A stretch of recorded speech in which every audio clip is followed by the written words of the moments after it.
দেখাও জামিলা আমি কি শাক তুলছি। এই দেখো শাকের কাছে নিয়ে এসো।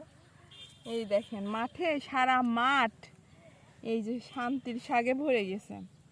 এই শাক আলু দিয়ে কুচি করে রান্না করে খেতে যে কি মজা লাগে। দেখেন কতগুলা উঠাইছি আর এত সুন্দর ফ্রেশ জায়গায় হয়ে আছে না শাকগুলো, দেখে এমন আছে কাঁচা কাঁচা চিবাই চিবাই খায়, এত সুন্দর। একটুখানির মধ্যে কতগুলা হয়ে গেছে।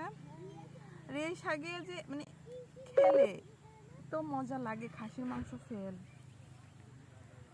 মার খুশি করানোর ধান্দা আমার সবসময়। বাই।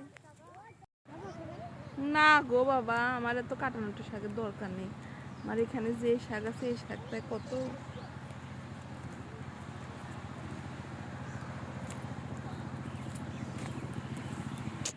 আমার এইসব জিনিস যে এত ভালো লাগে আসলে। আর ভালো লাগে বলেই কিন্তু আপনাদের সবসময় ভিডিও করে করে দেখায় আসলে। এই যে হয়ে গেছে আমার শাক তোলা, বাসায় চলে যাবো। বা